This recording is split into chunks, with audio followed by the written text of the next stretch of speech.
اگر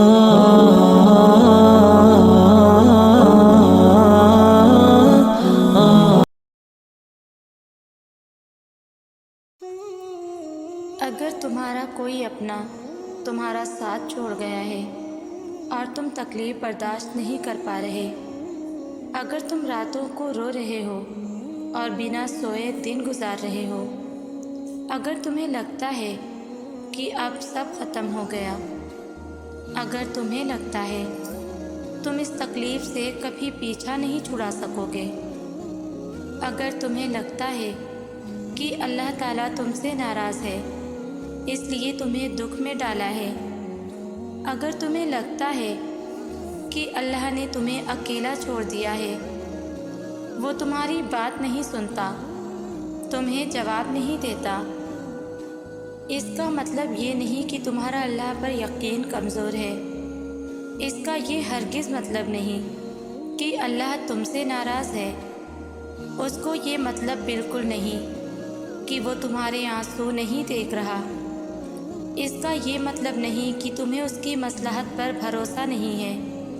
یہ تو تمہارے خالص احساسات ہیں، کیونکہ حضرت محمد صلی اللہ علیہ وسلم پر بھی اپنی والدہ کی قبر پر روئے تھے۔ جب حضور پاک صلی اللہ علیہ وسلم کا بیٹا دارفانی سے رخصت ہوا تب آپ بھی بہت غمگین ہوئے تھے۔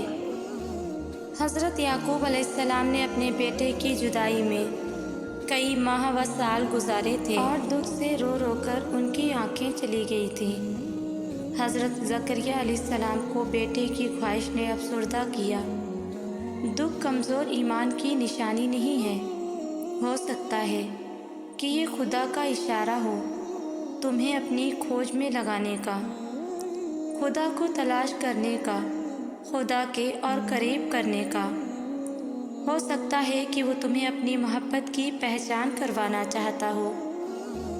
کبھی کبھی انسان کا دل کسی چیز کے لیے بہت تڑپتا ہے، اتنا کہ اس کے لیے صبر کرنا بھی مشکل ہو جاتا ہے۔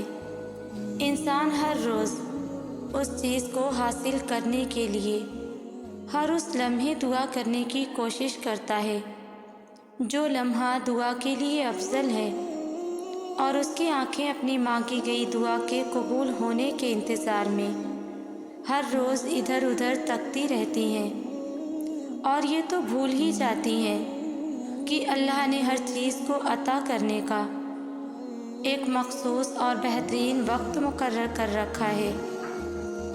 ہمیں یاد رکھنا چاہیے کہ اگر ہمیں کسی چیز کو حاصل کرنے کی اتنی چاہت ہے تو اس چاہت کرنے والے دل کا مالک کون ہے؟ یہ چاہت بھی تو اس رب نے دل میں ڈالی ہے تاکہ تم اس کے لیے دعا کر سکو، اور وہ تمہاری خواہش کو بہترین کر کے تمہیں بہتر وقت پر عطا کر سکے۔ اور وہ تو خواہش ہی دل میں تب ڈالتا ہے جب وہ تمہارے نصیب میں لکھ دیتا ہے۔ دعا تو بس ہمارے ہی درجات بلند کرنے کا ایک ذریعہ ہے۔ اللہ کریم ہر چیز پر قادر ہے، اور حوصلے اتنے مضبوط ہو جاتے ہیں کہ اللہ کریم تو واقعی ہر شے پہ قادر ہے۔ سب کچھ ان کے ہی اختیار میں تو ہے، اور ایک دفعہ نہیں کئی دفعہ ایسے ہی تو اللہ کریم نے سنبھالا ہے، اور پھر وہی خوشی اور شکر گزاری کی ملی جلی کیفیت اور چہرے پہ مسکراہٹ، اور پھر سورہ الرحمن کی آیت، اور تم اپنے رب کی کون کون سی نعمت کو جھٹلاؤ گے۔ اور ایسا سب کے ساتھ ہی ہوتا ہے، کبھی نہ کبھی کہیں نہ کہیں، یا اکثر ہم ہمت ہار جاتے ہیں اور ہمیں لگتا ہے کہ کچھ نہیں ہو سکتا، مگر اللہ کریم کا کن کہنا اور ناممکن کا ممکن ہو جانا۔ اللہ کریم سے ایک دفعہ تعلق جڑ جائے تو وہ کیسے کیسے اپنے بندوں کو سنبھالتا ہے، نہ تو بندہ گمان کر سکتا ہے اور نہ ہی بیان کر سکتا ہے۔ جہاں سر سجدہ ریز ہو، آنکھیں بھیگ جاتی ہوں، وہاں پھر کن ہوتے دیر نہیں لگتی۔ یقین رکھو وہ حضرت یونس علیہ السلام کو مچھلی کے پیٹ میں زندہ رکھ سکتا ہے تو تمہیں کیوں نہیں مشکلات سے نکال سکتا؟ وہ تو دینے پر قدرت رکھتا ہے۔ کن کے معجزے اب بھی ہوتے ہیں۔ اگر آپ کا یقین اس رب پر کامل ہے تو یاد رکھیں میرا اللہ اپنے بندے کو کبھی بھی مایوس نہیں ہونے دے گا۔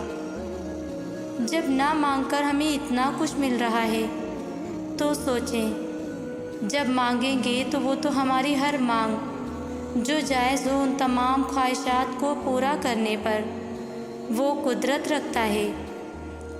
وہ ہمیں سن بھی رہا ہے اور دلوں کے بھیدوں سے بھی واقف ہے۔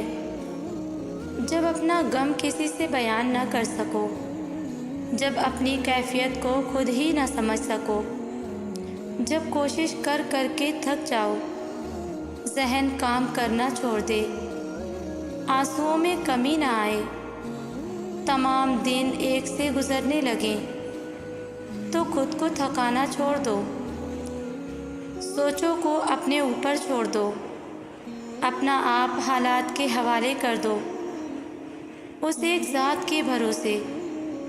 وہ اتنا رحیم ہے کہ اس پر بھروسہ کرنے والے کو وہ کبھی بھی تنہا نہیں چھوڑتا، اسے امید دیتا ہے، دلاسے دیتا ہے، اپنے ہونے کا یقین دلاتا ہے، مشکل میں ڈالتا ہے تو خود ہی اس مشکل سے نکالنے کا وسیلہ بھی دیتا ہے، امتحان لیتا ہے تاکہ صابر بنو، آزمائش میں ڈالتا ہے تاکہ شاکر رہو، رلاتا ہے تاکہ صاف دل رہو، چپ بھی کرواتا ہے تاکہ یقین رکھو، جگہ جگہ اپنے ہونے کی، اپنے ساتھ کی یقین دہانی کرواتا ہے۔ نہ تو تیرے رب نے تجھے چھوڑا ہے اور نہ وہ تجھ سے بیزار ہو گیا ہے۔ سکون ملتا ہے نا یہ پڑھ کے، اور وہ چنتا انہی کو ہے جن کو وہ خاص کرنا چاہتا ہے۔ پھر غم کس بات کا؟ یہ بات بھی کتنا سکون دیتی ہے کہ ہمیں روتے ہوئے کوئی اور نہیں بلکہ ہمارا خالق دیکھ رہا ہے۔ ہمارے آنسو خاص ہو رہے ہیں، اشک جب تک اپنی آنکھ میں نہ آئے، دل جب تک آپ کا نہ دکھے، کوئی کسی کا احساس نہیں کر سکتا۔ ہم لاکھ بار بھی اپنا حال دل بیان کریں، کوئی سمجھ نہیں سکتا۔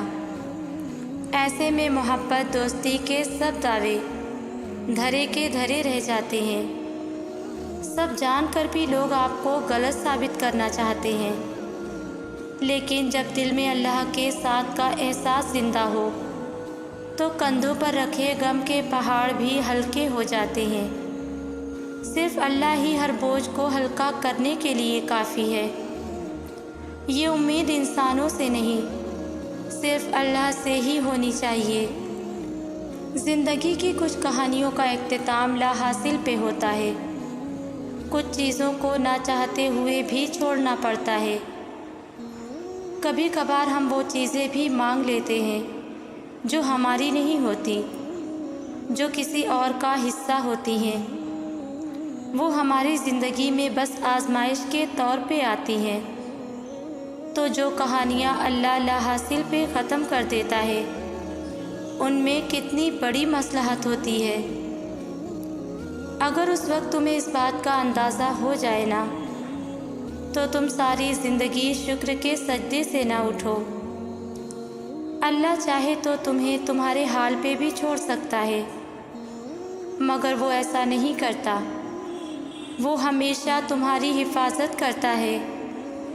ہاں ابھی یہ حکمتیں سمجھ میں نہیں آ رہی ہیں، مگر یقین کرو ایک دن سب سمجھ آ جائے گا۔ پھر تم شکر کرو گے کہ فلاں چیز تمہیں فلاں وقت نہیں ملی، تم نہیں سمجھتے، مگر دینے والا خوب جانتا ہے۔